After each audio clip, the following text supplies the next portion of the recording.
Welcome everybody to the follow-up video. Finally, sorry it's taking so long. A couple busy days at work.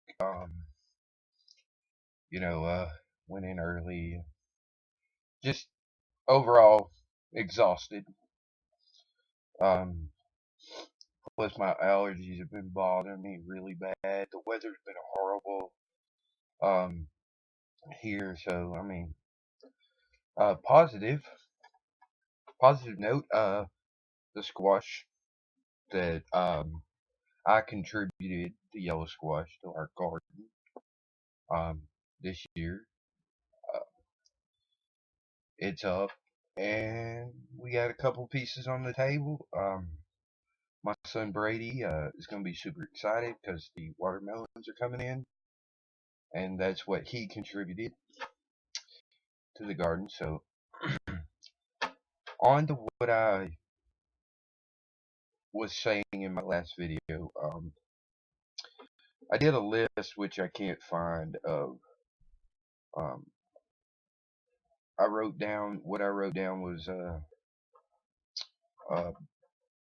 bunch of guys from WWE, ROH, and TNA, and I moved them around as far as like where I thought that they would make the product better, you know, and I separated, as far as WWE, I'm of the mindset of like Gary Rhodes from Heel Heat. I like SmackDown and Raw separate, two entities. I mean, when the first draft happened, I got super excited, and it's just been like that's what I wait for, all year long is the draft in the WWE. And the last like 2 or 3 years, you get one or two really good drafts to whatever show you like, and the rest is bullshit. But it's supposed to be there to, kind of give characters a refresh. And WWE has stopped that for whatever reason.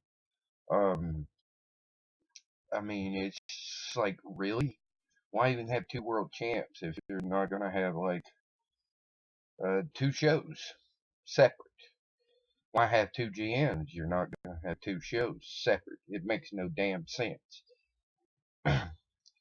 But I can't find my list anywhere, and I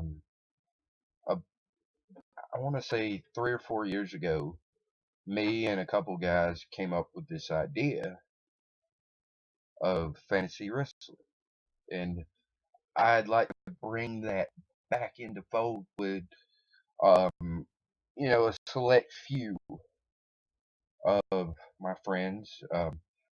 I'm personally hoping that Gary and George want to participate. I'm gonna hash out the details and everything. Maybe we can have like a Facebook chat. I would love to see Paul, Lou, Mo, from the Deadly Sins participate. My friend Chris that I work with, I want him to participate. For y'all that do not know who my father is, I'll say this much. My friends, that know my dad and everything, that was involved in fantasy wrestling, which I mean is just basically for bragging rights, my friends that know who my dad was would not let him play, because nor would they let me call my dad, get advice on who I should draft. And I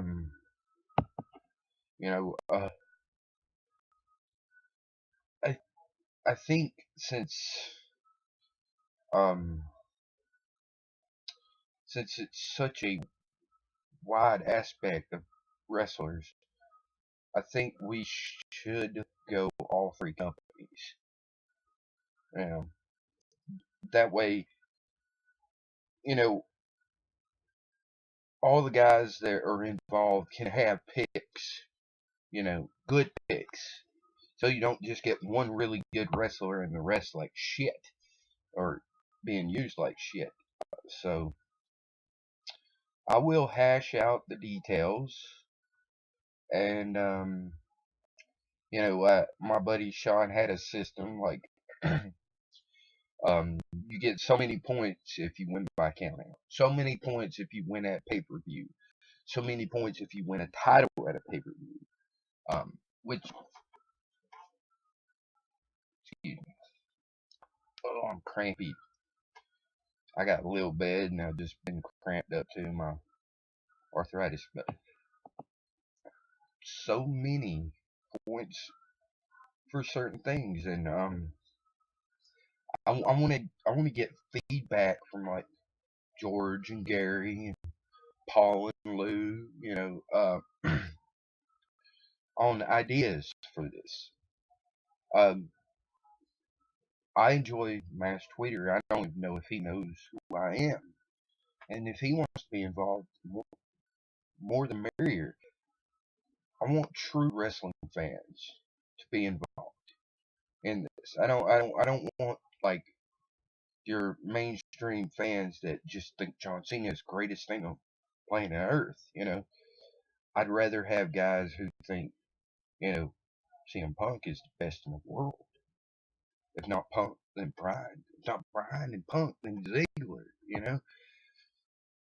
I want the guys who thought Shawn Michaels was great, Ric Flair was great, Hulk Hogan was a walking, talking gimmick. But that's my idea. And I think that what we could do is like we could start um fairly soon. Maybe after Money in the Bank, have the draft right after Money in the Bank, and then run to like Bound for Glory, and then you could you know we could redraft or you know just mix things up. But definitely, I don't think there should be a trade limit. You know, and you should be willing and to. I want to make it kind of like any fantasy sport. You can trade with your opponents or whatever.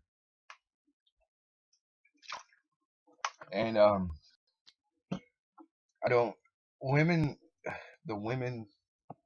I don't know if I want to do the ladies because no offense to any of the female wrestlers out there right now.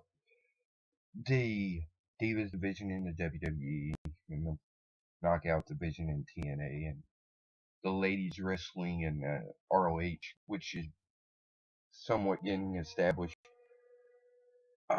isn't at a level that it was about 10, 15 years ago when you had Trish, you had Mickey, you had, I mean, it isn't even to the level of like 3 years ago when you had Beth, when you had Melina. Natalia was more than just a glorified, you know, uh,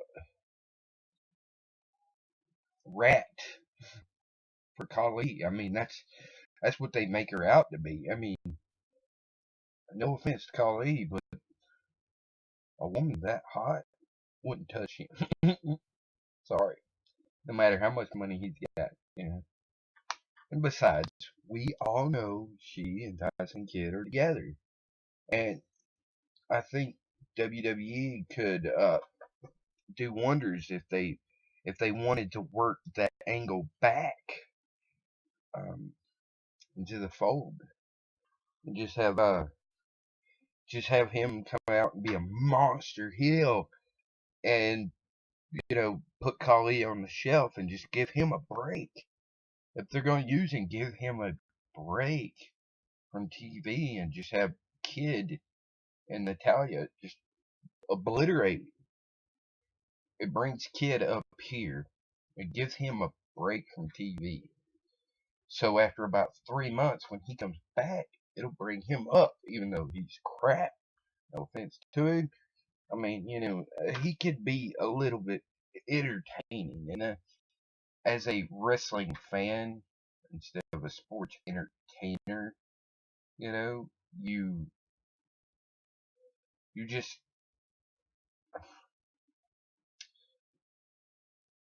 I don't know.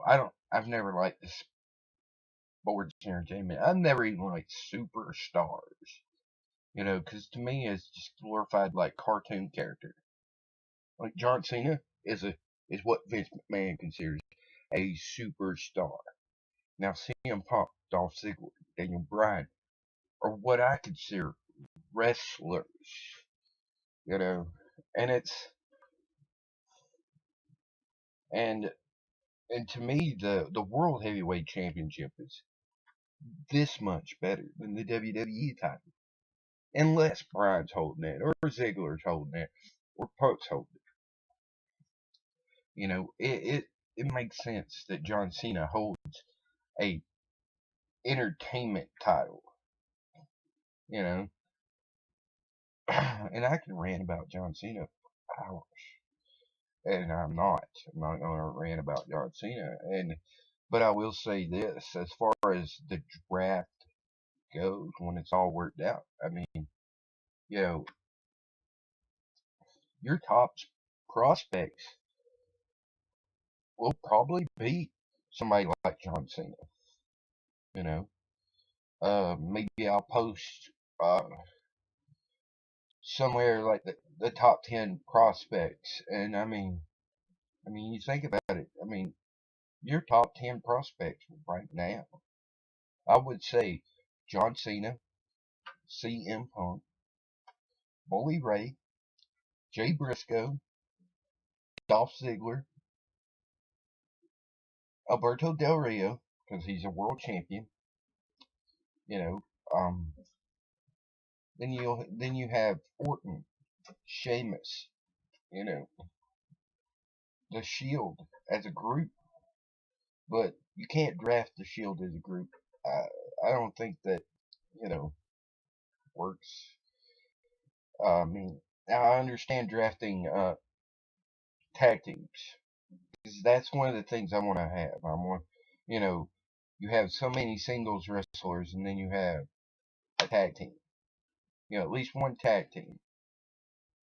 And I mean, you got to be smart about it. You can't go, well, I want the Briscoes or I want the Dudleys. No, because both tag teams are running singles careers. I mean, you won't get points if they're in a singles match. A tag team has got to be a tag team. You know, and I mean, like uh like Cass and Daniels, now they're a tag team. Or what I like to refer to as beer and guns. You know, Gunner and James Storm. They are a tag team. You know, I mean, or as or as well. I mean, I guess you could say that they're still a tag team in a way. Uh, I don't know. I mean, there's a lot of I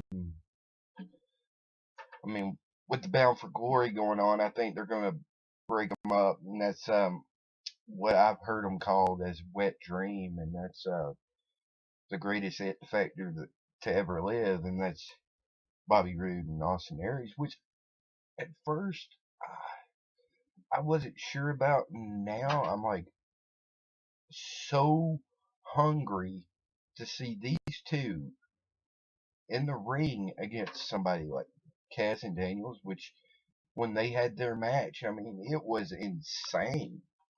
It took two great tag teams of four insane wrestlers. I mean, insanely great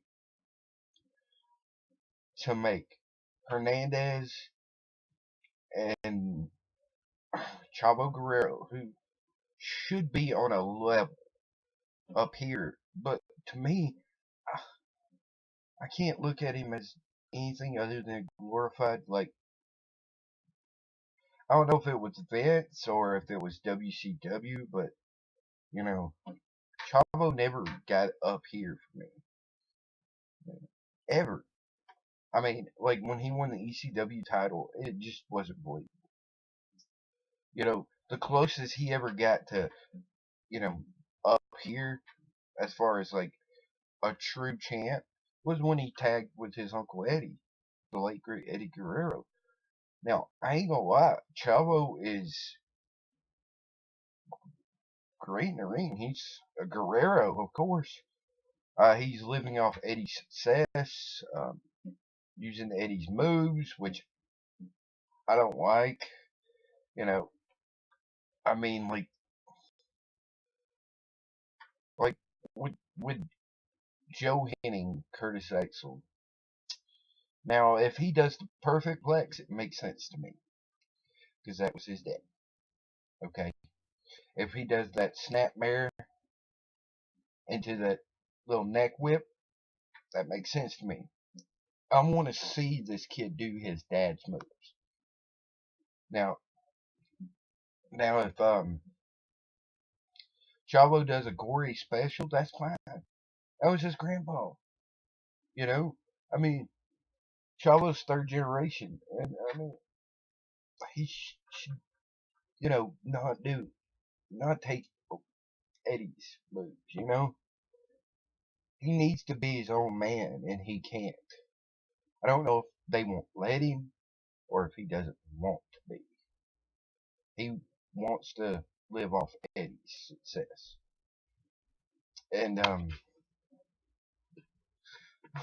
well, I mean, what can you say? I guess, but yeah, I wanna take this.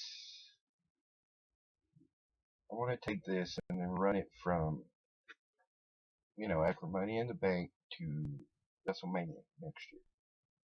So right after WrestleMania,